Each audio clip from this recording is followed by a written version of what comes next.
these feathers from the birds. We use them in our ceremony because the feathers remind us of the Creator. The eagle flies highest in the sky of all the birds, so he is the nearest to the Creator, and his feather is the most sacred of all. He is the highest of the birds, and so he belongs to all the tribes, to all the peoples. And then each tribe has a lesser bird of its own. For the Seminole, it's the heron. Taking us out to the little open-air palm-thatched chickee outside his house, Buffalo continues. The Creator told us two things will happen just before the end of the world. The first thing is that we will lose our language. That will be one of the signs. And already, you see, the children cannot speak the old language anymore. And the second sign is that we will forget how to make our sacred fire. No one really knows how to do it anymore. They may try, but they don't really know if they're doing it the right way, the way the Creator taught us long ago. I can barely remember how the old ones did it. I was just a boy then in the 1890s. Here, let me see if I can show you. To demonstrate how the old ones struck the spark from flint to light the sacred fire, Buffalo takes an aluminum fork in one hand and a rock from the ground with the other. He lifts the fork above his head and brings it down sharply against the rock. He manages only to skin his thumb. Later we bring a flintstone from a museum, hoping perhaps he can strike a spark to restart the symbolic sacred fire. Still, something is missing. The steel piece to make the spark. He's gotten a bit of dry cypress bark, the traditional sacred kindling used in Seminole ceremony, and now, sadly, shrugging his thin shoulders, simply lights it with a match. An impromptu and improper sacred fire, perhaps, but nonetheless sacred to those of us standing there. Its brief spurt of living flame and quick guttering out bring us back to the subject of the end of the world. The earth is like an animal. When an animal is sick, it wiggles and twitches. Just before it dies, it shakes even harder, shakes all over. That's what we call the earthquake and the volcano. You'll see it's already starting to happen. The world is wiggling and twitching and shaking just before it dies. The Creator made it so that Florida was shaped like the nose of a deer. One of these days soon the Creator will break the nose off the deer. Florida will break off and fall into the sea.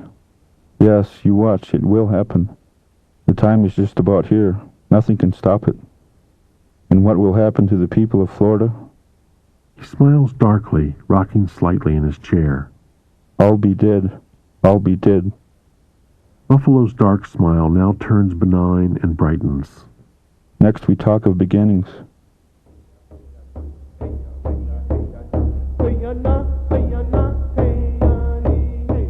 In the beginning, the world had no land, only water.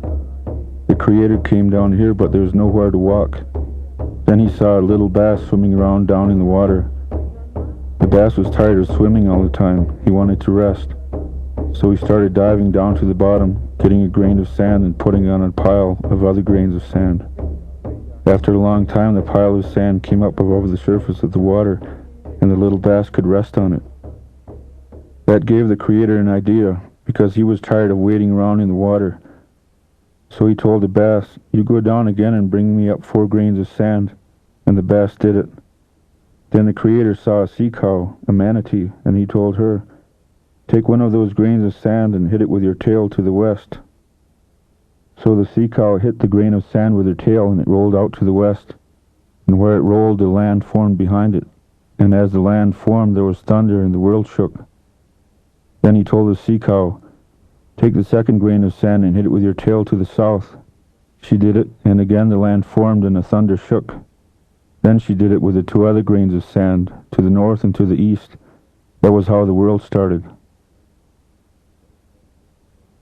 After the Creator made the land, he sent out the woodpecker to take a look. The woodpecker, he flapped his wings up and down, sharp and hard like this.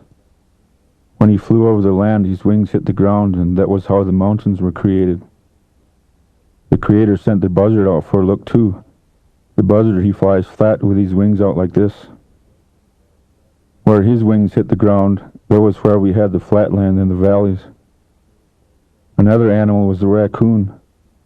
When the world was made, the Creator told all the creatures not to walk on the surface of the earth until the ground dried and got hard. But the raccoon didn't listen. He started digging in the soft land for crayfish. That was how the swamps were created. The Creator got mad at the raccoon and yelled at him that he wasn't supposed to do it. The raccoon started crying. His hands were black from digging in the mud, and he wiped his eyes like this. That was how the raccoon got his black eyes. After the Creator made the animals, he decided he would make man. Just like in the Bible, he took the clay and breathed into it and created man. The Bible says he breathed into his nostrils, but we believe he breathed into his mouth. And the man started to breathe and became a living thing. Then the Creator gave him knowledge and wisdom, everything a man was supposed to have. But the man, he wasn't happy. He walked around the place with his head hung down. One day the Creator said, "I know why you're not happy. You're lonesome, that's why." So he put a deep sleep on the man, and he took his bottom rib and made a woman out of it. And he put the woman right beside the sleeping man. When the man woke up, he felt over like this with his hand and realized there was a person lying beside him. He felt some more and he realized it was a woman. So when he realized this, he began to smile. And the woman, she smiled at him too. And that was where love began.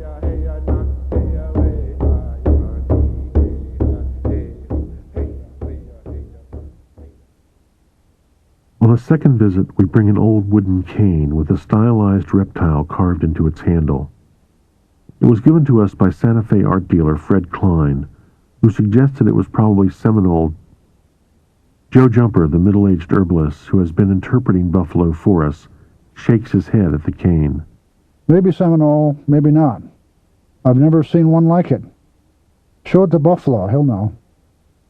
Sitting on a bench outside his house, Buffalo takes the cane across his knees and strokes it like a living thing. He stares at it hard. Yes, it's Seminole. Very old, from long before I was born. It was a chief, someone important. The carving looks maybe like an alligator. He could have been Alligator Clan. But we don't have such a clan anymore. I think probably it's not alligator, but a snake with legs. They used to have those. A cane like this might be given to a visitor through Seminole country. As long as he had it, nobody would harm him. Today we don't have such canes anymore because we don't even own our own land. Sometimes I think we're only visitors here too. Buffalo continues stroking the cane. It still has power.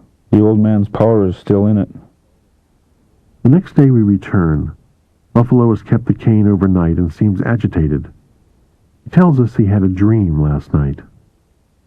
A man came, a very old man, bent over but very powerful. He wore deerskin trousers and a Seminole shirt, and he had a turban on his head. He was a medicine man, a sorcerer, a great chief of our people. He was the man who made this walking stick. His power is still in it, so take care. It can help you, but it can kill you too. Yes, a sorcerer. Maybe Coacuchi, Chief Wildcat himself. He was a real medicine man, much more powerful than Osceola. That was when our people fought the U.S. Army and we hid in the swamps. The Army tricked us, arrested Osceola and Wildcat under a phony white flag of truce. They put them into the prison in St. Augustine. Osceola, he never got away. Later they killed him. But Wildcat, he did magic. For 4 days he didn't eat anything. The soldiers laughed at him. They threw water at him. But on the 4th night he made the stone wall so soft that he reached his hands in like this and made a hole and let the people go through. And he also squeezed the people small enough so they could go through that hole. Once they were out, he told them to head south, and he made it so the soldiers